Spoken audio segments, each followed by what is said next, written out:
Ouh là là. Bonsoir, je m'appelle Nicolas et je vis dans la région. Alors oui, comme... Ouh là là. Alors oui, comme vous l'aurez imaginé, vu ma tronche, je ne viens pas vraiment d'ici. En effet, je viens d'un bout du paradis qui s'appelle les Petites Antilles. Et ici, vous pouvez admirer la magnifique baie des Saintes en Guadeloupe et mon bateau. Je vous laisse deviner lequel. Alors, eau turquoise, sable blanc, cocotier. Perso, je m'en lasse jamais et je sais que certains d'entre vous en salivent déjà. Mais ne vous enflammez pas, puisque ce n'est pas du tout là que je vous emmène. Je ne suis pas venu ici pour vous faire une promotion touristique des Caraïbes, du moins pas cette fois-ci. Si je suis là ce soir, c'est pour partager avec vous ce que mon cœur, mon âme et tripes m'ont fait ressentir durant un été 2014.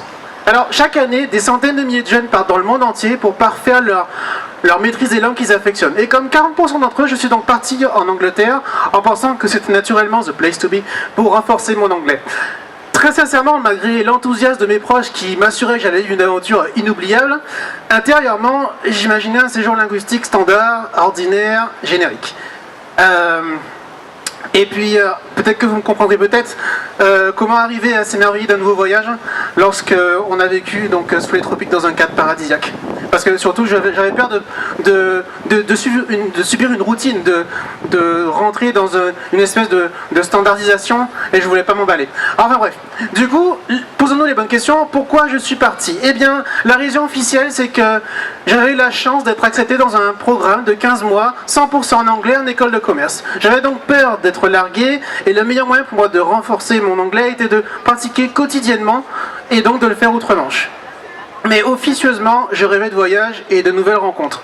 Je voulais me déconnecter de mon quotidien, m'aérer l'esprit, changer d'air en explorant de nouveaux horizons géographiquement parlant, et passer 2 mois dans un pays que je ne connaissais pas me semblait idéal.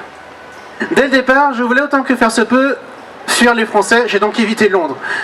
Oui, parce que parler français dans un pays anglophone ne m'aurait servi à rien, et finalement j'ai choisi Brighton and Hove. J'avais la chance de découvrir la campagne britannique avec la plage en bonus, histoire de ne pas être trop dépaysé, qu'on fait diapo 1 et 2 pour ceux qui suivent. Et puis, en fait, le truc, c'est qu'entre intoxication médicamenteuse et accident de voiture le jour du départ, j'aurais pu ne pas partir. J'étais comateux, nauséeux, exténué, une première nuit avec des cauchemars que je ne souhaite à personne digne du film L'Exorciste. J'ai finalement tenu bon en vrai zombie digne de ce nom avant de démarrer les cours à l'école. Alors, entre ouverture d'esprit, prise d'initiative exacerbée, préjugés émettés, confiance en soi renforcée, mon séjour s'est ponctué de centaines d'anecdotes. Et je pense que rater une telle expérience de vie aurait été une catastrophe. Même les responsables d'école me l'ont dit. Nico, t'es tombé sur un groupe super, une cohésion qu'on ne voit pas souvent dans l'année. Bref. Alors du coup, j'ai vraiment fait face à un choc des cultures, à une cohésion...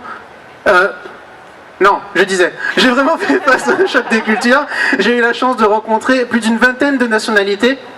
Alors non, ce n'était pas un speed dating de nationalité, c'était des bonjours en sud-coréen, des comment ça va en turc, des merci en arabe, des de rien en russe. Je repense à la fois où, un soir, mes 2 magnifiques colocataires colombiennes, oui, je vois déjà vos esprits mal tournés s'imaginer. Non. L'une des 2 est catastrophée en me faisant comprendre qu'elle s'est trompée dans sa pose de vernis à ongles. Alors attendez là les gars, j'avais en face de moi une demoiselle en détresse. Qu'auriez-vous faire ma place? Alors oui, j'avoue, j'assume, j'ai fait son vernis. Bref. Ou encore, avec 3 potes, on savait pas quoi faire un dimanche après-midi. Alors on s'est dit que le mieux ce serait de prendre un bus au hasard et de visiter le lieu du terminus. On part donc pour Eastbourne, en pensant qu'on en avait pour 30 minutes max. Plus d'1 heure et demie plus tard, on arrive dans une ville morte, sous la pluie. Et rien d'ouvert pour se restaurer. Alors je résume, 3 heures aller-retour de trajet, avec une chauffeur de bus aussi mal qu'une porte de prison, 3 quarts d'heure pour visiter, une jetée complètement austère, un McDo emporté où nous étions épiés par des modes complètement névrosés. Quelle n'a pas été notre stupéfaction que d'apprendre 3 jours plus tard, la jetée d'Eastbourne était en feu. En fait, on a fait partie des derniers touristes. Bon. Brighton and Hove, c'est aussi l'endroit parfait pour les noctambules de 21h à 4h du matin. Je repense au Jägerbomb, au Font, à les bières, les pintes de bière au Yates, quoi d'autre? Le Champagne Coalition et j'en passe. Mais vous savez, miraculeusement parlant, non, qu'est-ce que je raconte? Miraculeusement, j'ai réussi à avoir un taux de 100% d'assiduité à l'école. Parce que étant baigné dans une marmite de rhum étant petit, mes gènes sevrés à la potion magique antillaise m'ont beaucoup aidé. Vous savez quelle était ma satisfaction, ma plus grande satisfaction? Eh bien, c'est de voir que lorsque vous parlez avec des Anglais, des natifs, des vrais, eh ben, ils vous disent que vous êtes comme eux en fait, que vous n'avez pas d'accent. Et là, tu te dis yes. Voilà. Mais je repense encore à ces moments où, par exemple, dans une boîte gay, où non, ça, je n'étais pas censé en parler. Bref. Oui, je repense par exemple à ces moments où les coups de soleil, cette brûle sur ma peau, ce parfum irrésistiblement nauséabond de fish and chips à vous réveiller un mort sur la jetée, les mouettes en opération commando à vous attaquer les touristes et me chiant dessus au passage. Vrai. Donc, je repense à ce voyage et je me dis, voilà, ce que j'ai appris, c'est que le melting pot, c'est top. L'ouverture d'esprit est l'une des choses qui vous grandit le plus dans la vie. Et si certains se demandent si ce voyage a payé, oui, j'ai été diplômé le mois dernier. Délivrance. Ouais.